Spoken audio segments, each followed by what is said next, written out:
Hello बच्चों, चलो start करते हैं problem set 16। Question 1, from a total of 10,000 rupees, Anna donated 7,000 rupees to a school. The remaining amount was to be divided equally among 6 students as the all-rounder student prize. What was the amount of each prize? देखो अभी total कितने rupees थे 10,000, उसमें से minus कितने हो जाएंगे 7,000। Okay, क्योंकि वो डिनोट को स्कूल को, तो कितने रिमेनिंग बच गए 3,000 रिमेनिंग अमाउंट हो गई। और वो जो 3,000 रुपीज है वो 6 स्टूडेंट्स में इक्वली डिवाइड करना है। तो 6 से क्या करना पड़ेगा, 3,000 को डिवाइड करना पड़ेगा। 6 से डिवाइड करेंगे तो देखो 6 5 जा 30, 0 आ गई रिमाइंडर, फिर ये 0 लिख दिया और ये 0, तो कितनी हो गई 500 रुपीज। तो जो अमाउंट है ऑलराउंडर प्राइज करके कंसिडर होगा, ऑलराउंडर स्टूडेंट का प्राइस, तो वो अमाउंट ऑफ प्राइज कितनी रहेगी 500 रुपीज। अभी नेक्स्ट क्वेश्चन देखते हैं। देखो, an amount of 260 rupees each was collected from 50 students for picnic. 260 rupees 50 बच्चों से कलेक्ट कर लिया। If 11,450 rupees were spend for the picnic, अगर इतने रुपीज मीन्स 11,450 रुपीज अगर स्पेंड होते हैं तो कितनी अमाउंट बच गई ये हमें बताना है। तो देखो 260 इंटू 50 करेंगे तो देखो आंसर क्या आएगा 260 इंटू 50, 0 इंटू 0 0, 0 6 जा 0, 0 2 जा 0।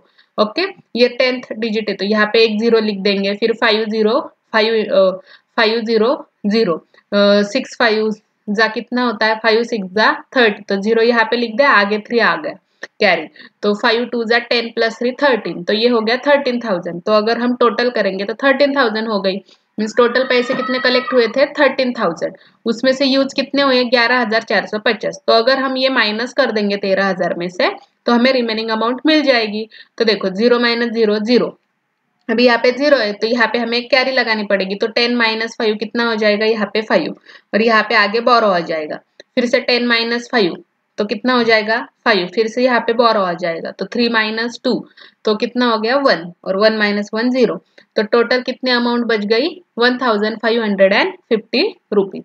नेक्स्ट है, shopkeeper brought a sack of 50 kg of sugar for 1,750 rupees, means 50 kg की जो शुगर थी उसने कितने में लाई 1750 में। As the price of sugar fell he had to sell it at a rate of 32 rupees per kilo. How much less money did he get than he had spend. तो देखो 50 kg का उसने कितने रुपीज से बेचा 32 rupees से, तो 32 into 50 करेंगे तो देखो 0 इंटू 2 0, 0 इंटू 3 0, अभी 5 से मल्टीप्लाई करना है तो 10 डिजिट पे यहाँ पे 0 लिख देंगे, तो 5 2 जा 10, तो यहाँ पे 0 आ गया, 1 आगे रिमाइंड 1 आगे कैरी हो जाएगी, तो 5 3 जा 15 प्लस 1 16, तो टोटल कितना हो गया 1600 रुपीज उससे पैसे मिल गए। उसने 32 के रेट से शुगर को बेचा, तो बट उसने कितने में लिया था 1750 में, तो 1750 मीन्स 1,750 माइनस 1600 करेंगे तो अमाउंट कितनी बच गई 150 रुपीज। देखो 0 माइनस 0 0, 5 माइनस 0 5, 7 माइनस 6 1, तो 150 रुपीज उसे लेस मिल गए जितना उसने खर्चा किया था उससे कंपेयर। अभी नेक्स्ट है, shopkeeper brought 7 pressure cooker eight a rate of 1,870 rupees per cooker, means उसने 1870 रुपीज में एक कुकर, ऐसे टोटल कितने प्रेशर कुकर लिए 7 कुकर लिए। He sold them all for a total of 14,230 rupees. Did he get less or more money than he had spend. तो पहले हम क्या करेंगे 1870 मल्टीप्लाई बाय 7 करेंगे तो हमें पता चल जाएगा कि उसने टोटल कितने रुपीज स्पेंड किए थे। तो देखो 7 0 जा 0, 7 7 जा 49, तो 9 यहाँ पे आ गया, 4 आगे कैरी हो जाएगा।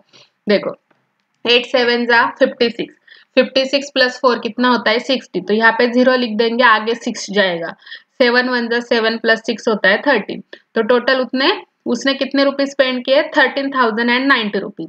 बट उसने कितने में सोल्ड किए सारे कुकर 14,230 रुपए में। अगर 14,230 माइनस उसने जितना स्पेंड किया था वो अगर हम माइनस करेंगे तो हमें पता चल जाएगा कि उसे कितना प्रॉफिट हुआ है। तो देखो 14,230 माइनस 13,090, तो 0 माइनस 0 0, अभी यहाँ पे 3 है, 3 में से 9 जाएगा क्या नहीं, तो यहाँ पे 13 करेंगे तो 13 माइनस 9 होता है 4, यहाँ पे आगे 1 कैरी आएगी, सो 2 माइनस यहाँ पे 1 आगे कैरी आएगी तो 2 माइनस 1 1 हो जाएगा, 4 माइनस 3 1, 1 माइनस 1 0। तो उससे कितने पैसे ज्यादा मिल गए? 1140 रुपीज उससे प्रॉफिट हो गया, मीन ज्यादा पैसे मिल गए। देखो 14 फैमिलीज, टोटल कितनी फैमिली है? 14 family in a society together brought 8 sag of wheat each waiting 98 kilos. Means 14 family थी सोसाइटी में, उन्होंने कितने गेहूं के 8 सैग लाए और हर एक का वेट कितना है? 98 kilos. If they shared all the weight equally, what was the share of each family? Okay, तो देखो पहले हमें क्या करना पड़ेगा, ये टोटल कितना 98 इंटू 8 करना पड़ेगा।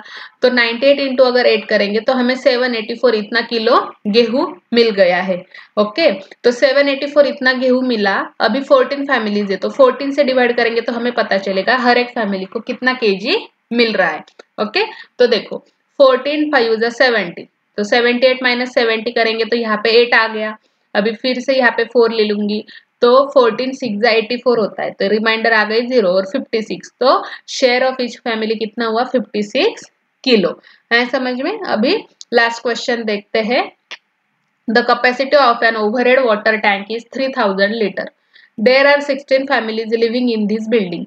If each family uses 225 liter every day, will the tank fill to capacity be enough for all the families?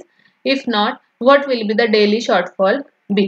तो देखो 3000 लीटर की एक ओवरहेड टैंक है और वहां पे 16 फैमिलीज रहती है। ओके, और हर family 225 litre every day use करते हैं। तो अभी हम देखते हैं कि ये फैमिली डेली में टोटल कितना लीटर पानी यूज करती है। तो देखो 225 इंटू 16 करेंगे तो देखो 6 5 कितना आता है? 30 होता है। तो यहाँ पे 0 लिख दिया, 3 आगे चला जाएगा, 6 2 8, राइट, 6 2 12 प्लस 3 कितना हो जाएगा? 15। सो फिर से आगे 1 जाएगा तो 6 2 12 प्लस 1 13, तो 1350। अभी यहाँ से 1 से मल्टीप्लाई करना है तो यहाँ पे पहले 0 लिख देंगे। सो 1 5 5 1 2 2 2 2। तो अभी इसके एडिशन कर देंगे तो 0 प्लस 0 0, 5 प्लस 5 0, 10, यहाँ पे 0 लिख देंगे, 1 आगे चला जाएगा तो 3 प्लस 3 6 हो जाएगा, 1 प्लस 2 3। तो टोटल कितना हुआ? 3600। और उस टैंक की कैपेसिटी कितनी है? 3000 है सिर्फ। तो अगर 3000 इसमें से माइनस करेंगे तो क्या हो जाएगा? 600 जो लीटर है वो डेली शॉर्टफॉल होगा। मीन्स इतना पानी कम पड़ेगा। अगर वो इतना पानी यूज करते हैं एवरीडे और टैंक सिर्फ 3000 लीटर की है तो क्या हो जाएगा? 600 लीटर पानी का शॉर्टेज होगा डेली। ओके, तो इस तरह से हमने अपना प्रॉब्लम सेट 16 कंप्लीट कर दिया है। ऐसे न्यूमेरिकल्स की प्रैक्टिस करो। Thank you.